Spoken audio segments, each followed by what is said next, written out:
तो सब लोग कैसे हैं? एकदम बढ़िया हैं? Yes sir. Last atomic structure की क्लास जो थी पिछली वाली में हमारा चल रहा था मैग्नेटिक क्वांटम नंबर। और मैग्नेटिक क्वांटम नंबर में मैंने आपको समझाया था क्या? याद है क्या समझाया था? देखो जल्दी कॉपी कॉपी देखो।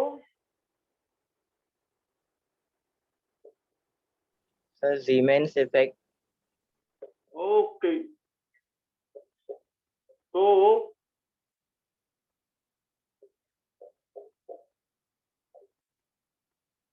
हमारा मैग्नेटिक क्वांटम नंबर, बिल्कुल परेशान नहीं होना है। मैं आपको पूरे वीडियो फिर से भेज दूंगा अगर नहीं है आपके पास तो, ठीक है? पूरा देख लीजिए। फिर एक क्लास ऐसी दूंगा मैं आपको जिसमें पूरा डे 1 से लगा के डे लास्ट तक का पूरा एटॉमिक स्ट्रक्चर एक साथ आ जाएगा। आप पूरा एक साथ जब देखोगे तो पूरा कंप्लीट सेचुरेशन आ जाएगा कि अब मजा आ गया, अब एटॉमिक स्ट्रक्चर हमारा पूरा तैयार है, कहीं से कोई कुछ भी पूछ ले। तो ध्यान से यहां पर देखिए, magnetic quantum number.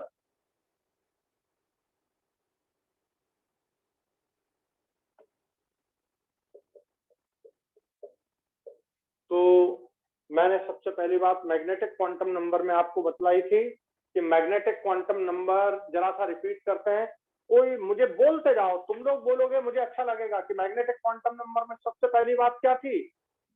Magnetic quantum number M हमें क्या बतलाता है? सबसे पहला पॉइंट जल्दी बताओ।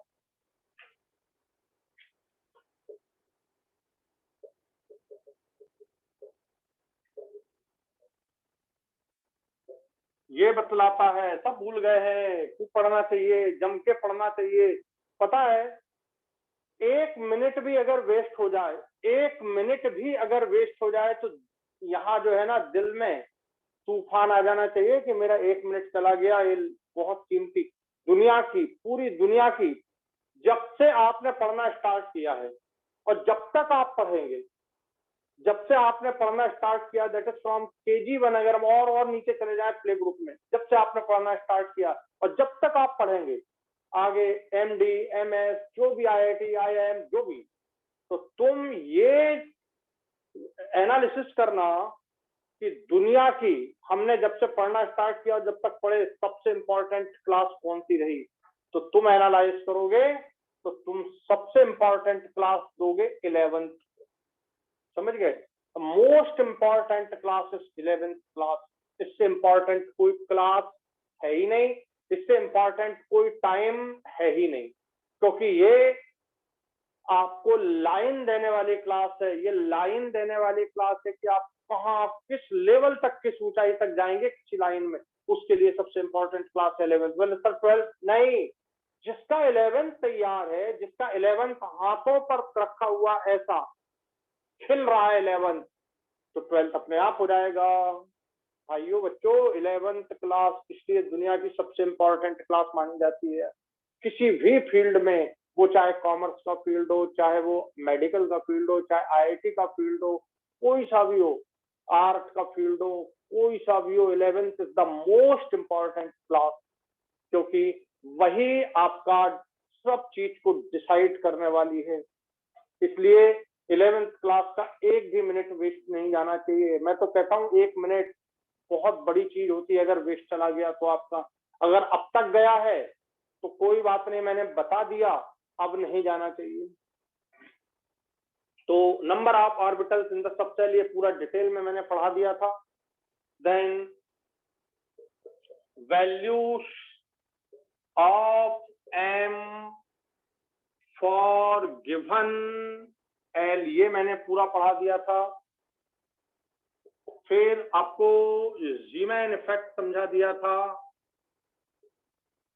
जीमैन इफेक्ट समझा दिया था। ये तीन बातें बहुत इंपॉर्टेंट थी।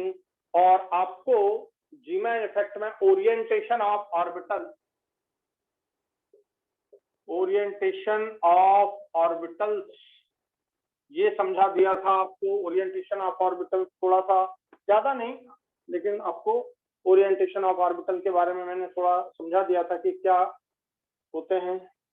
देन हमारा जीमैन इफेक्ट का डिटेल चल रहा था। जी मैन इफेक्ट क्या होता है? कौन बोलेगा जी मैन इफेक्ट क्या होता है? कोई जरा सा मुझे बोल के बताओ कि सर ये होता है जी मैन इफेक्ट। क्या होता है जी मैन इफेक्ट? Splitting of बोलेगा सर? spectrum. हाँ बोलो बोलो। Splitting of spectrum line, splitting of spectrum line Under the in the magnetic magnetic. field. बहुत बढ़िया बहुत बढ़िया। Splitting of spectrum line in the magnetic field is called ji man effect. आपको question सीधा ही आया ये। तो ये चीज, ये 1 2 3 4 चीजें मैंने आपको समझाई थी लास्ट क्लास में। मैं वापस फिर से थोड़ा सा चलता हूँ इसी जी मैन इफेक्ट पर।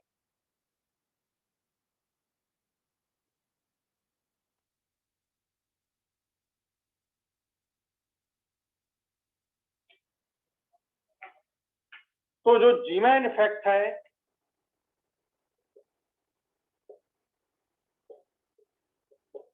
Splitting of spectral line in magnetic field, splitting of spectrum line under the influence of magnetic field is called Zeeman effect। तो जब मैग्नेटिक फील्ड हम लगाते हैं, मैग्नेटिक फील्ड में लाइन का स्पेक्ट्रम लाइन का स्प्लिटिंग होता है, तो हम उसे कहने लगते हैं जीमैन इफेक्ट। अब जीमैन इफेक्ट का थोड़ा सा डिटेल और समझिए तो आपको बहुत मजा आएगा। फिर से एक बार, अभी मैंने पिछली क्लास में उसका सिंपल वे में उसे समझाया था, अब थोड़ा सा उसका इन अंदर अपन थोड़ा सा देखते हैं उसको और डिटेल में। ये देखिए,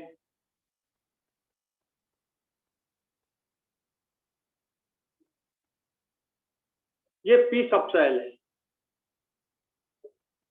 ये पी सबसेल है। क्या तुम्हें मालूम है पी सब सेल में कितने ऑर्बिटल होते हैं? मालूम है तुम्हें? Sir, क्या तुम्हें 3. मालूम है पी सब सेल में कितने ऑर्बिटल होते हैं? 3। नाम तो बोलो।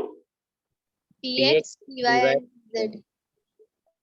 ये पी एक्स, पी वाई और पी जेड।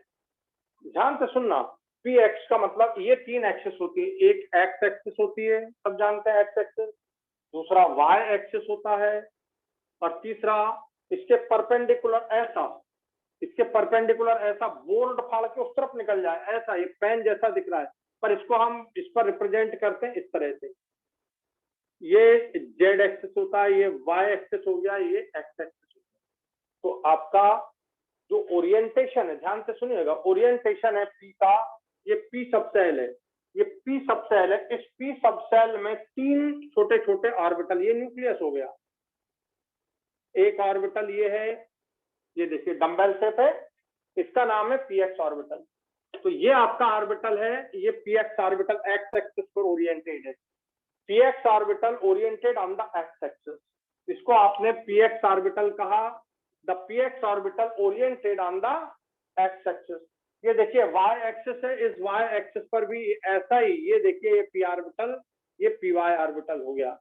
तो पी वाई ऑर्बिटल जो होता है वो ओरिएंटेड है वाई एक्सिस पर है, दोनों सेम है। जैसा इसका शेप है, ये देखिए डंबल दिख रहा है, ऐसे इसका शेप डंबल है, ऐसे ही जेड एक्सिस पर ये पी जेड ओरिएंटेड होता है। तो बताइए कितने ऑर्बिटल हो गए? एक हो गया ये पी एक्स, दूसरा हो गया ये पी वाई, ऐसा जो दिख रहा है हमको ये पी वाई हो गया वाई एक्सिस पर, और तीसरा आप जो देख रहे हो ये जेड एक्सिस है, जेड एक्सिस पर ये पी जेड हो गया, ये पी जेड हो गया, ये पी वाई हो गया। बताइए तीनों ऑर्बिटल समझ आ गए आपको? ये तीनों ऑर्बिटल ऐसे 3 रो में, ये पूरा मिला के पी सब सेल है, ये पूरा मिला के पी सब सेल है, ये पूरा मिला के ये पी सब सेल। ये बात समझ आई आपको? बताओ। Yes, फिर से sir. मेरा क्वेश्चन, पी सब सेल में how many orbitals present in the P सब cell? 3. 3। The name of these 3 orbitals? Px, Py, Pz. कैसा बोलेंगे? px orbital oriented on x axis, py orbital oriented on y axis and pz orbital oriented on z axis, ऐसा हम बोलेंगे। बोलने का तरीका clear हो गया? एक लिख देता हूं, px orbital oriented on x axis, px orbital oriented on x axis। ऐसे ही आप लिख सकते हो py ऑर्बिटल, ऐसे ही आप लिख सकते हो pz ऑर्बिटल। तो कहां कहां ये ओरिएंटेड होते हैं? तो ये ओरिएंटेशन हो गया px py pz का, ठीक है। बोले सर ये पता कैसे लगा? तो ये समझना है बहुत ध्यान से, अब बहुत ध्यान से यहाँ पर समझना है। ये देखिए p सबसेल में 3 ऑर्बिटल होते हैं, ठीक है। ये हमें पता नहीं है, अभी पता नहीं है। क्यों? क्योंकि ये तीनों एक जैसे दिख रहे हैं। देखो ये तीनों एक जैसे दिख रहे हैं और एक जैसे तो हैं, शेप में एक जैसे हैं, एनर्जी में भी एक जैसे। बहुत ध्यान से सुनना, शेप में एक जैसे तो हैं, एनर्जी में भी एक जैसे। तो px की एनर्जी, py की एनर्जी और pz की एनर्जी इक्वल होती है, ठीक है। ये इसका मतलब जो मैंने जो बनाया है, px py pz are equal in energy, ये एनर्जी में इक्वल होते हैं। बहुत ध्यान से इस बात को सुनना, जब एनर्जी में ये इक्वल होते हैं तो तीनों की एनर्जी सेम है। अब आपने कभी E इक्वल टू hc/λ वाला फार्मूला पढ़ा है कि नहीं पढ़ा? भी आज तक कभी ध्यान से सुना हो, पढ़ा? E equal to hν equal to hc/λ वाला फार्मूला सुना है क्या? नहीं, अभी तक मैंने नहीं सुनाया, आपने सुना है कि नहीं बताओ?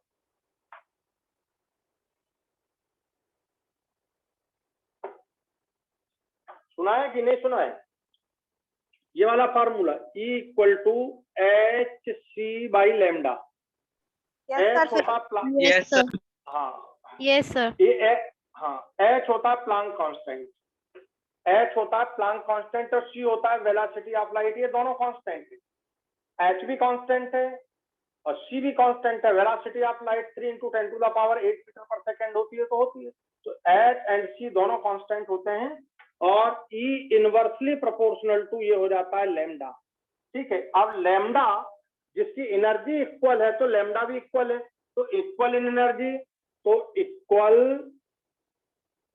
इन वेवलेंथ, इक्वल इन लैम्डा लिख देता हूं वेवलेंथ। तो वेवलेंथ का मतलब यहां देखो, ये जो वेवलेंथ आपको दिखाई दे रही है ये तीनों की सेम रहेगी, ये तीनों की सेम, अलग अलग नहीं है ये वेवलेंथ, ये सेम वेवलेंथ है। तो आपको एक ही वेवलेंथ दिखाई दे रही है, तो आप पहचान नहीं पा रहे हो कि इसमें 3 ऑर्बिटल हैं। बहुत ध्यान से सुनना फिर से, p में कितने ऑर्बिटल होते हैं? 3, ये लिखा है, ठीक। अलग अलग ओरिएंटेड होते हैं पर ये हमें मालूम नहीं है, ये कैसे पता लगा? ये p में कितने ऑर्बिटल होते हैं? 3, px py pz अभी मालूम नहीं है। तीनों की एनर्जी इक्वल है, ठीक है, तीनों की एनर्जी इक्वल है। और जब तीनों की एनर्जी इक्वल होती है तो तीनों की वेवलेंथ भी इक्वल होती है, क्योंकि ये लिखा है is inversely proportional to lambda. यदि एनर्जी, क्योंकि h और c तो कांस्टेंट है, तो जो एनर्जी इक्वल रहेगी तो वेवलेंथ भी इक्वल रहेगी। तो तीनों की वेवलेंथ भी इक्वल हो गई, तीनों की वेवलेंथ इक्वल है, तीनों की एनर्जी इक्वल है, तो आपको एक ही स्पेक्ट्रम लाइन ये दिखाई दे रही है। लेकिन यदि आपने इसे मैग्नेटिक फील्ड में रख दिया, देखिए एन तरफ, ये एस तरफ, अब आपने इसे मैग्नेटिक फील्ड में रखा, तो जैसे ही आप ये मैग्नेटिक फील्ड में रखोगे ये जो स्पेक्ट्रम लाइन है 3 पार्ट में टूट जाएगी। ये देखिए ये 3 पार्ट में स्प्लिट हो गई, ये 3 पार्ट में स्प्लिट हो गई, ये स्पेक्ट्रम लाइन 3 पार्ट में स्प्लिट हो गई। ये एक का नाम हो गया px, दूसरा हो गया pz, तीसरा हो गया py, तीसरा हो गया pz। अब तीनों की एनर्जी इक्वल नहीं है, अब ये तीनों की एनर्जी इक्वल नहीं है। जब तीनों की एनर्जी इक्वल नहीं होगी तो इन तीनों की वेवलेंथ आपको इक्वल नहीं मिलेगी, अलग अलग वेवलेंथ मिलेगी, अलग अलग वेवलेंथ मिलेगी, अलग अलग वेवलेंथ मिलेगी। तो आपको ये 3 अलग अलग लाइनें मिलेंगी। इससे पता लगा कि यार सोचो कि अभी तक तो हमें पता नहीं था, लेकिन हमने जैसे इसे मैग्नेटिक फील्ड में रखा तो ये तो 3 पार्ट में अलग अलग हो गया। सोचो अभी तुम 10th का एग्जाम देके आए हो और मैं तुमसे पूछूं, ठीक है, कि भाई तुमने कितनी केमिस्ट्री पढ़ी, सब बराबर क्लास में अटेंड किए, सबको ये लग रहा है कि सब बराबर है, बिल्कुल सबको बराबर नंबर मिलेगा, जो मुझे लग रहा है कि सबको बराबर नंबर मिलेंगे, सब एकदम इक्वल है, सबने मेरी पूरी क्लास अटेंड की है। लेकिन जैसे ही मैंने टेस्ट पेपर दिया वैसे ही सबके नंबर अलग अलग हो गए। ठीक है, उसी तरह यहाँ पर जब मैग्नेटिक फील्ड में इसे नहीं रखते हैं तो आपको एक ही लाइन दिखती है। ये एक लाइन इसलिए दिखती है क्योंकि तीनों की एनर्जी सेम होती है, तो तीनों की वेवलेंथ सेम होगी और ये एक ही वेवलेंथ आपको दिखेगी, एक ही वेवलेंथ, सेम वेवलेंथ है तो एक ही वेवलेंथ दिखेगी आपको।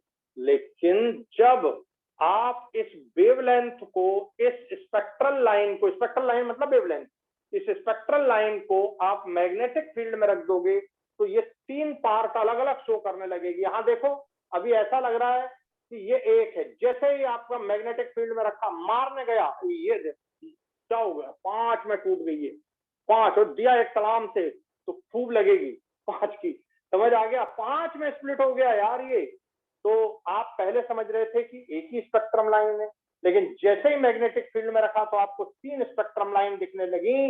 ये जो 3 स्पेक्ट्रम लाइन दिख रहे हैं, एक है पीएक्स का, एक है पीवाई की, एक है पीजेड की। क्यों? अब इन तीनों की वेवलेंथ अलग अलग हो गई है। इसकी वेवलेंथ λ1 बोल दो, λx बोल दो, इसकी वेवलेंथ λy बोल दो, इसकी वेवलेंथ λz बोल दो, तीनों अलग अलग है और यहाँ पर तीनों की वेवलेंथ एक है। तो कल मैंने ये बात आपको इसलिए नहीं समझाई थी कि पहले आपको जीमैन इफेक्ट समझ आए, अब आपको जीमैन इफेक्ट की ये बात समझ आ गई होगी। तो बहुत इंपॉर्टेंट है, यही पूछा जाता है, ये पूछा जाता है, ये पूछा जाता है। तो बताओ, आप सबसे पहले आप इस तरह से ये बना लो फिर मैं आपको एक एक बात लिखाता हूँ, समझाता हूँ क्या क्वेश्चन इस पे पूछे जाते हैं, और आप जब क्वेश्चन सॉल्व करोगे तो आपको कैसे मिलेंगे क्वेश्चन, वो सब बात लिखवाता हूँ। आप यहाँ पर पूरा अच्छे से इसको लिख लो, ठीक है। यहाँ पे स्पेस जरूर देना, ये इसको अलग बनाना, यहाँ पे थोड़ा सा स्पेस चाहिए मुझे।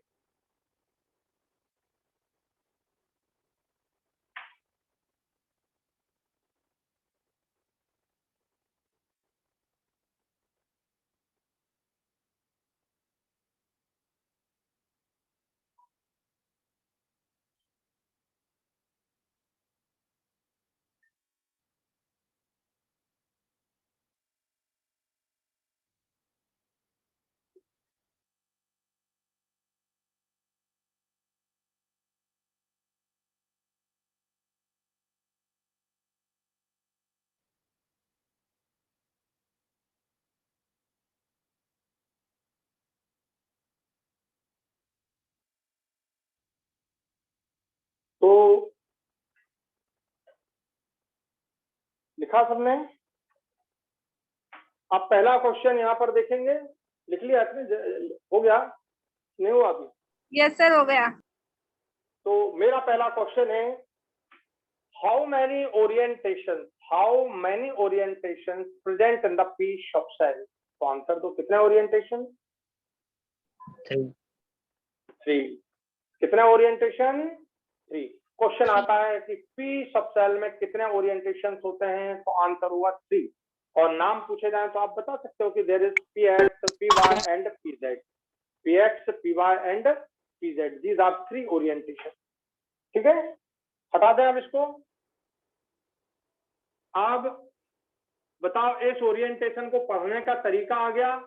पी एक्स ऑर्बिटल का मतलब P X orientation, P X orbital का मतलब पी एक्स ओरिएंटेशन, जिसका मतलब हुआ कि पी एक्स ऑर्बिटल है, उसको हमने पी एक्स इसलिए बोला कि वो एक्स एक्सिस पर ओरिएंटेड है, एक्स एक्सिस पर हमें दिखाई दे रहा है, इसलिए उसका नाम हो गया P X orientation, P X orbital. आ गया समझ में?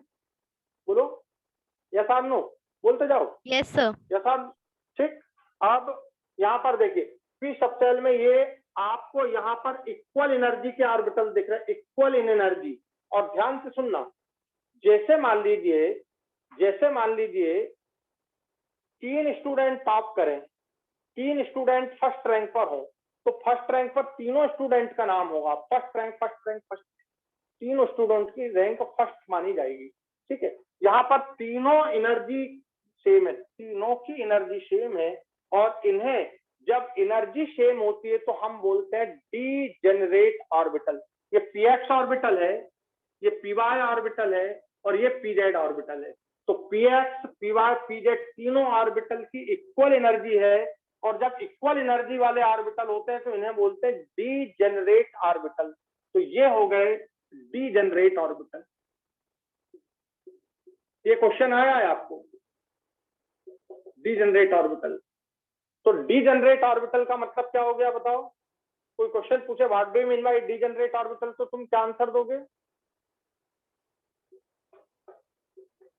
क्या है? Equal in energy. जब ऑर्बिटल इक्वल इन एनर्जी वाले हों तो वो कहलाते हैं डीजेनरेट ऑर्बिटल। ऐसे कितने हैं? 1 2 3, तो इसको बोलने लगते हैं हम, ये 3 को बोलने लगते हैं ट्रिपल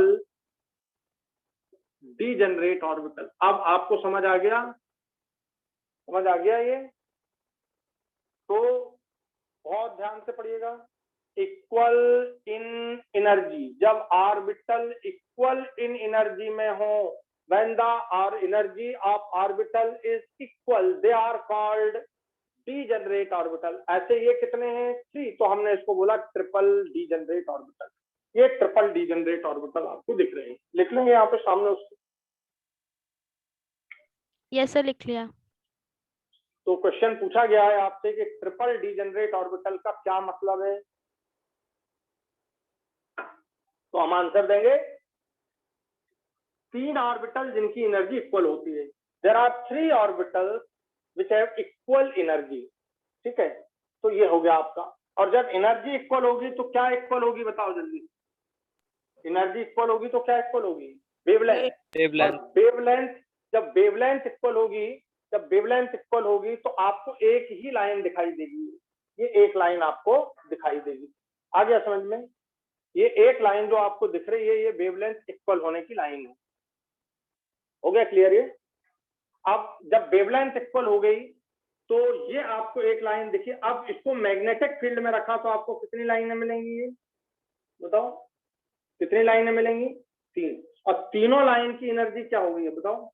यहां देखो, एनर्जी इक्वल नहीं है, नॉट इक्वल इन एनर्जी। इसको बोलते हैं डीजेनरेट, तो इनको बोलते हैं नॉन डीजेनरेट।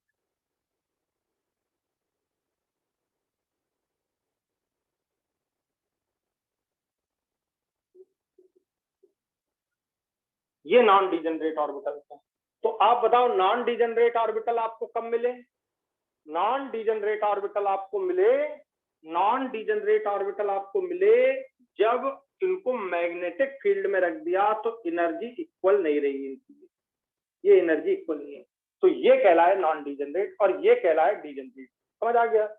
तो नॉन डीजेनरेट ऑर्बिटल आपको मिलते हैं मैग्नेटिक फील्ड में, जबकि वही डीजेनरेट ऑर्बिटल मिलते हैं आपको मैग्नेटिक फील्ड से बाहर। ये देखिए मैग्नेटिक फील्ड से बाहर है या आउटसाइड है? ये outside of the magnetic field है और ये inside of the magnetic field है, inside of the magnetic field. तो नॉन डीजेनरेट ऑर्बिटल हमको जो मिल रहे हैं वो मैग्नेटिक फील्ड के, बोलो क्या है, अंदर, और मैग्नेटिक फील्ड के बाहर हमें डीजेनरेट ऑर्बिटल मिल रहा है। ये चीजें समझने की हैं आपको यार। सब लोग एनसीईआरटी की बुक लीजिए, the most important book is NCERT book and it's solution. उसका सॉल्यूशन लीजिए और पिछले साल के पूरे पेपर 2020 तक लीजिए। 3 चीजें सबसे इंपॉर्टेंट है आपकी बुक्स में। आपके पास सीडी होनी चाहिए। आपके पास ये नहीं कि सर मेरे तो इसमें है, कंप्यूटर में है या मेरे मोबाइल में।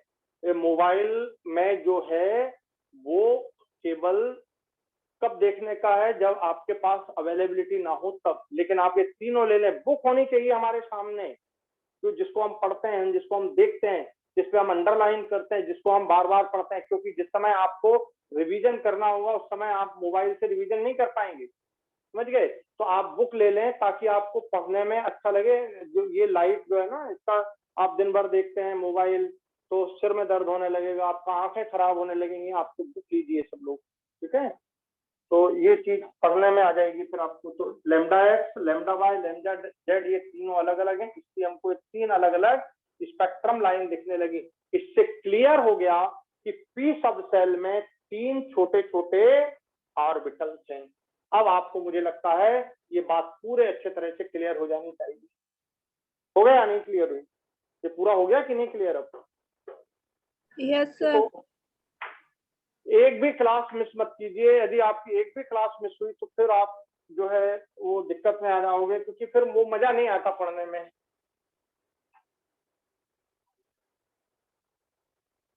अब देखिए, केस मैग्नेटिक फील्ड की जगह अगर आप इलेक्ट्रिक फील्ड ले लेंगे, बिल्कुल सारी चीजें सेम, बस ध्यान दीजिएगा। अब आपने मैग्नेटिक फील्ड की जगह आपने ले लिया इलेक्ट्रिक फील्ड, या आपने ले लिया इलेक्ट्रिक फील्ड ये। तो जब इलेक्ट्रिक फील्ड, तो जीमैन ने देखा कि यार मैग्नेटिक फील्ड में ऐसा होता है, तो एक और साइंटिस्ट स्टार्क, उसने देखा कि यार इलेक्ट्रिक फील्ड में रख के देखें क्या ऐसा ही होता है कि नहीं। तो इलेक्ट्रिक फील्ड में पूरी चीजें सेम, बस केवल फील्ड चेंज कर दिया। इलेक्ट्रिक फील्ड ले लिया हमने, इलेक्ट्रिक फील्ड ले लिया हमने, प्लस माइनस है, ये माइनस हो गया, ये प्लस है, तो इलेक्ट्रिक फील्ड ले लिया। तो जब splitting of spectrum line under the influence of electric field, तो उसे हमने बोला स्टार्क इफेक्ट। बिल्कुल जीमैन इफेक्ट का ही जैसा है, बस मैग्नेटिक फील्ड की जगह हमें लेना है वहां पर इलेक्ट्रिक फील्ड। तो स्टार्क इफेक्ट भी वर्ड लिख लीजिए, बहुत इंपॉर्टेंट है ये। तो बिल्कुल सेम है, splitting of spectral line in electric field,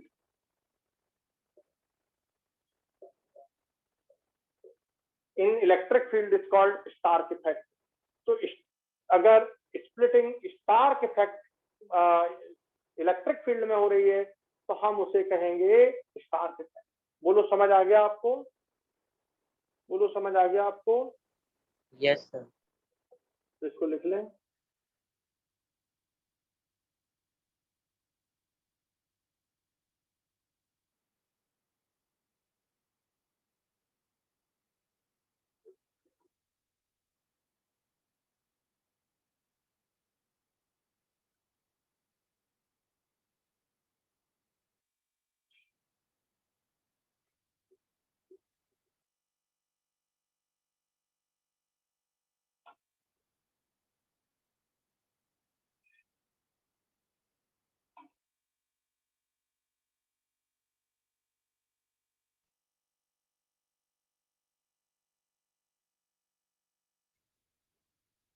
So question आए what do you mean by Stark effect, तो आप बता सकते हैं। What do you mean by Zeeman effect, तो आप बता सकते हैं, ठीक है। और मैग्नेटिक फील्ड में क्या हो रहा है आप बता सकते हैं, मैग्नेटिक फील्ड के बाहर क्या हो रहा है वो आप बता सकते हैं। तो इस तरह आप ये सारी बातें बहुत आसानी के साथ बता सकते हैं, बहुत आसानी के साथ सारी बातें आप बता सकते हैं। नेक्स्ट है,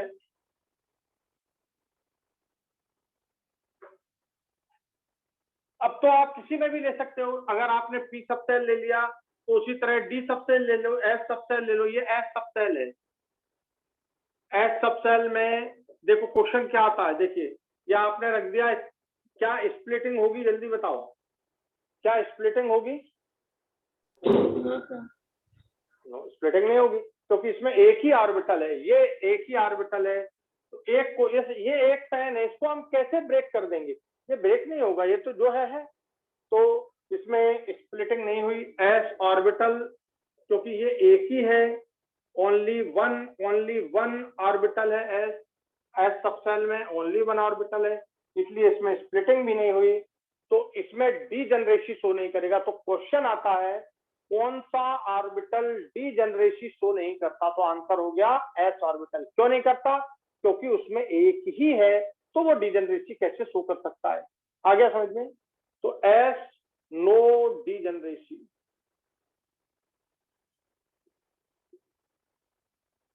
नो डीजेनरेसी। तो एस ऑर्बिटल डीजेनरेसी शो नहीं करता। क्यों नहीं शो करता डीजेनरेसी? यार उसमें एक ही ऑर्बिटल है। भाई अगर आपसे बोले कि दो होते तो आप कंपेयर करते कि हाँ दोनों के नंबर सेम है। जब क्लास में एक ही स्टूडेंट है, वो ही फर्स्ट है, उससे वो किसी से कंपेरेबल ही नहीं। तो आपको कई बार ये क्वेश्चन ऐसा मिलेगा, which one of the following orbital do not show degeneracy. तो डीजेनरेसी कौन से शो नहीं करते, एस शो नहीं करते, कभी भी सही शो नहीं करेंगे क्योंकि उसमें एक ही है। अब क्वेश्चन आता है जीमैन इफेक्ट में स्प्लिटिंग किसकी नहीं होती, तो एस सब सेल की स्पेक्ट्रम लाइन की स्प्लिटिंग नहीं होती। क्यों नहीं होती, क्योंकि ये एक ही ऑर्बिटल है, उसमें कोई दो है ही नहीं तो स्प्लिटिंग हो। अब ये सारे क्वेश्चन है तो बहुत सिंपल है, आपको अब ये पूरे समझ में आ गए होंगे। आ गए कि नहीं आए सबको समझ में?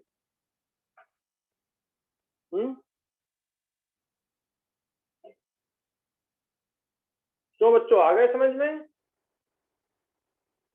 ये बना लिया आपने? Yes, sir. Yes, sir. Okay, अब आती है बात, ध्यान से सुनिएगा। अब अगर डी सब सेल का पूछूं तो आप एकदम सब बात जो पी सब सेल में लिखी थी वही सारी की सारी बात डी सब सेल में आप रिप्रेजेंट कर सकते हो कि नहीं, बताओ क्या करूं मैं? सबसे पहले डी सब सेल की स्पेक्ट्रम लाइन बनाइए, डी सब सेल हो गया। डी में ऑर्बिटल है d x y, d y z, d x z, d x square minus y square और डी जेड स्क्वायर। इन पांचों की एनर्जी इक्वल है। ये देखिए, ये लिख दिया मैंने, ये समझा रहा हूं, एनर्जी इक्वल, एनर्जी सेम। इसलिए इनका जब एनर्जी सेम होगा तो इसलिए इनका वेवलेंथ भी सेम होगा। ये वेवलेंथ सेम हो गया। जब सभी का वेवलेंथ सेम है तो आपको एक ही लाइन दिखेगी, ये दिख रही एक लाइन। लेकिन अब आपने अगर इसे मैग्नेटिक फील्ड में रख दिया, ये एन ये एस, तो इसकी डीजनरेसी, ये डीजनरेट ऑर्बिटल हो गए, एनर्जी सेम है इसलिए 5 कितने 1 2 3 4 5, तो इसका नाम हो गया 5 फोल्ड डीजनरेट ऑर्बिटल। ये आया है क्वेश्चन आपको, तो 5 फोल्ड डीजनरेट ऑर्बिटल। जैसे ही आपने इसे मैग्नेटिक फील्ड में रखा, ये स्प्लिट हो गया, देखिए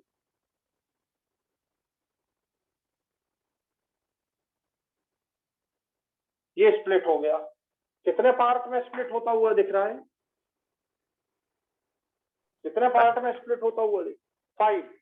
तो ये जो 5 पार्ट है, इन पांचों में 5 ही है ये, पर आप पांचों की एनर्जी, जैसे 5 स्टूडेंट क्लास में हो, पेपर लूं मैं, उसके पहले पूछूं सबकी तैयारी है तो सब कहते हैं यस सर, तो मैं क्या समझूंगा कि पांचों स्टूडेंट को नंबर बराबर मिलेंगे। ठीक है, एक ही लाइन दिख रही है मुझे तो भाई सब कह रहे हैं यस सर तैयार है।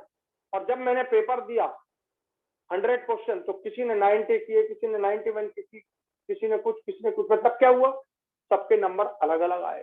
तो वही चीज है कि when this subcell spectrum line is placed in the magnetic field, it split up into 5 parts। ये 5 पार्ट में वो टूट जाएगी। कितने में टूट जाएगी वो? 5 में। आ गया समझ में ये?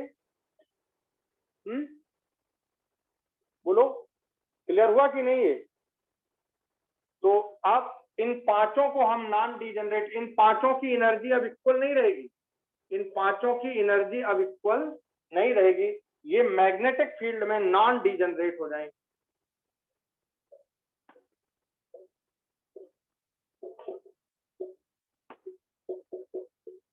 मैग्नेटिक फील्ड में नॉन डीजनरेट हो जाएंगे, ये मैग्नेटिक फील्ड में नॉन डीजनरेट ऑर्बिटल हो जाएंगे। और ये आपको पांचों दिखेंगे। अब आप लिख लेना इनके नाम, ये नाम लिख लेना, ये पांचों, तो non degenerate in magnetic field. तो ये आपको थ्योरी के आने वाले क्वेश्चन एकदम क्लियर कर दिए मैंने, कहीं से भी आए आपसे ये बन जाएंगे।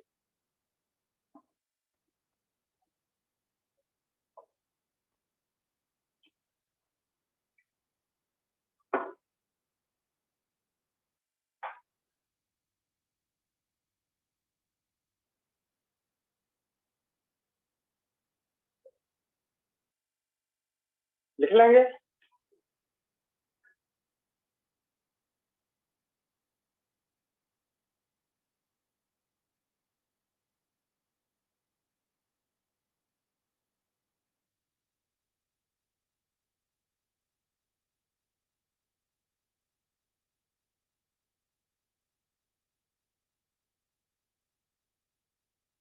सर हो गया। तो अब बताओ, आपको पूरे क्वेश्चन समझ आने लगे? क्वेश्चन समझ आने लगे? कब इक्वल एनर्जी वाले होंगे, उनका नाम क्या होगा, वो कब इक्वल एनर्जी वाले होंगे, जब मैग्नेटिक फील्ड से बाहर होंगे। और जैसे ही आप मैग्नेटिक फील्ड में रखोगे तो वो सब नॉन डिजेनरेट हो जाएंगे। ये सब एडवांस पार्ट है। ये आप जो एटॉमिक स्ट्रक्चर पढ़ रहे हो, ये वो एटॉमिक स्ट्रक्चर नहीं है जो आप सोचते थे कि यार वो एटम है और वो बस घूमते रहता है, electron.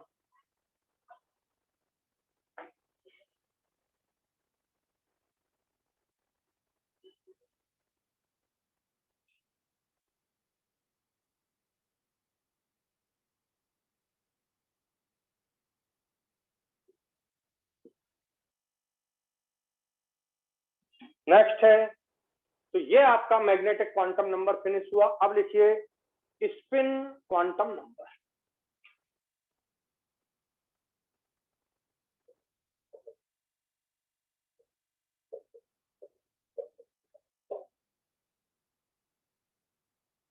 Spin quantum number denoted by small S.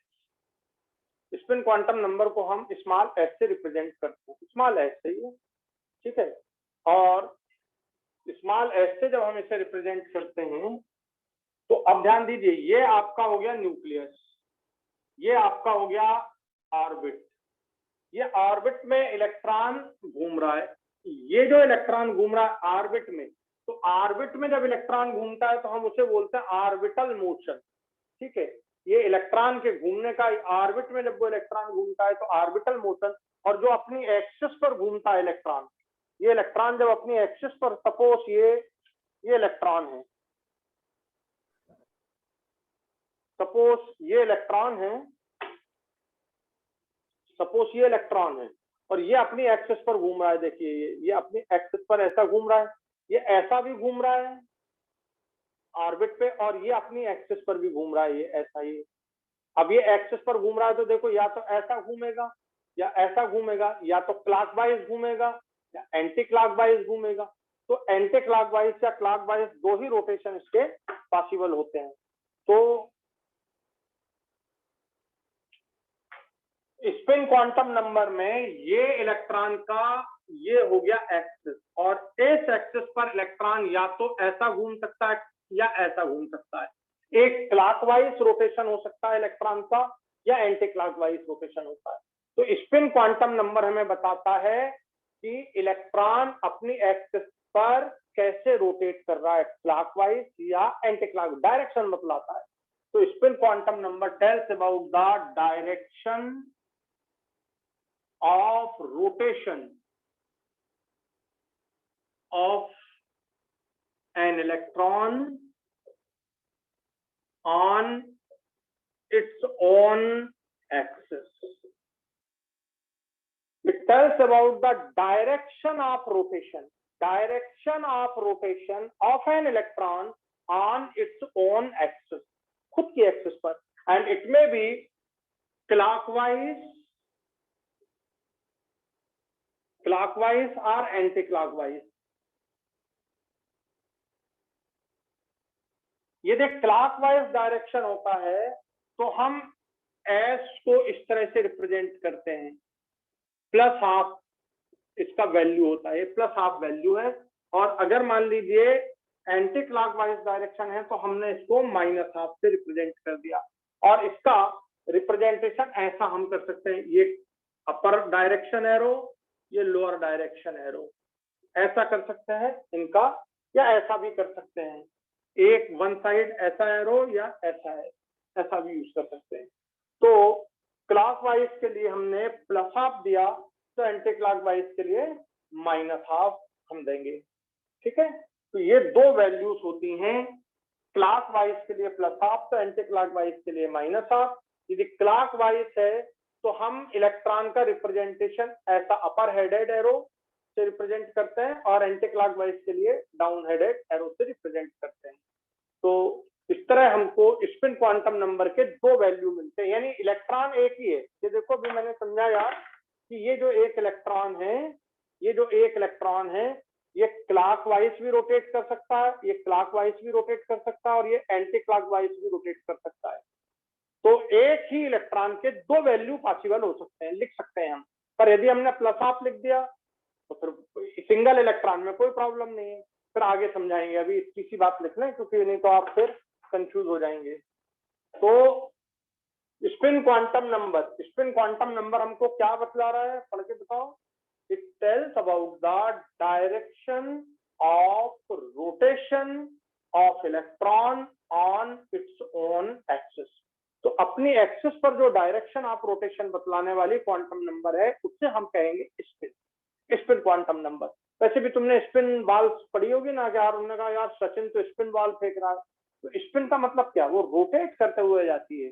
तो रोटेशन में भी क्लॉकवाइज और एंटी क्लॉकवाइज। तो यहाँ पर स्पिन क्वांटम नंबर के दो वैल्यूज होंगे। कौन कौन से स्पिन क्वांटम नंबर के कौन कौन से दो वैल्यू होंगे, plus half and minus half. Spin quantum number में दो बातें क्या हैं, एक डायरेक्शन है क्लॉकवाइज वाला और दूसरा है एंटी क्लॉकवाइज। बोलो क्लियर हो गया आपको? Yes sir. Yes, sir.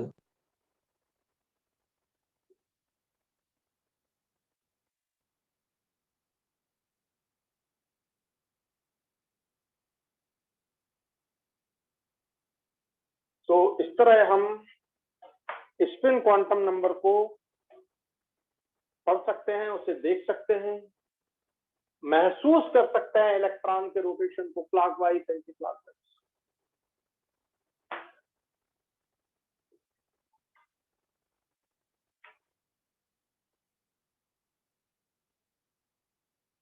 तो अब क्वेश्चन आए आपको स्पिन क्वांटम नंबर पर, तो ये बात क्लियर हो गई आपको,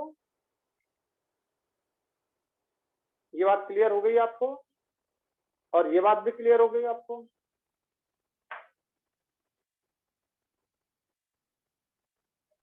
अब हटा दें अब इसको।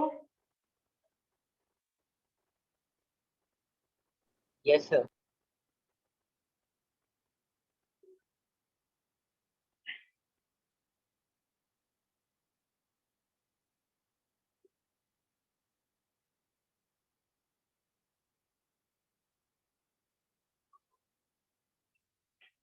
तो अब बताओ आपको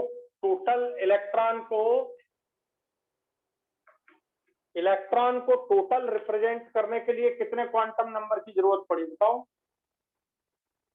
4. 4। तो इलेक्ट्रॉन को रिप्रेजेंट करने के लिए आपको 4 क्वांटम नंबर की जरूरत पड़ती है, एन एल एम एस। ठीक है, एन एल एम एस, ध्यान से सुनिएगा। इलेक्ट्रॉन रिप्रेजेंटेड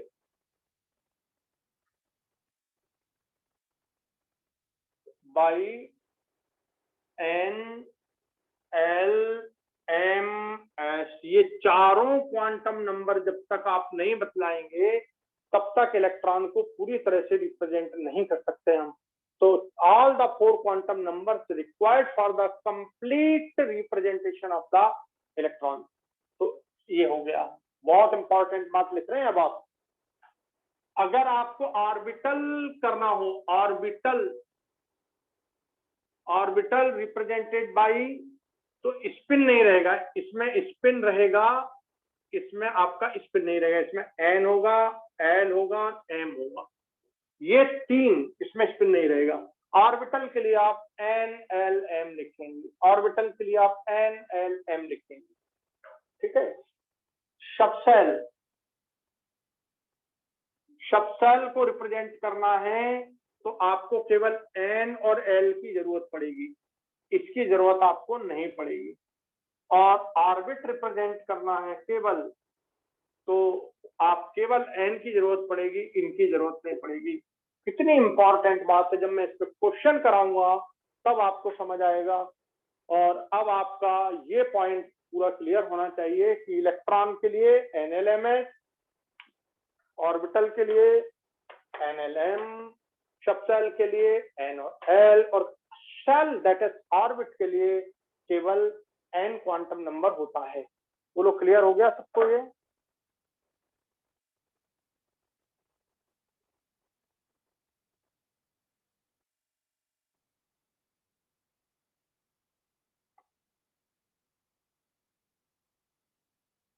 बोलो क्लियर हो गया सबको ये? Yes, sir. तो ये यहाँ तक की पूरी क्लास कंप्लीट हुई और इसके बाद हम नेक्स्ट क्लास में मिलते हैं। इसको पूरा लिख लीजिए।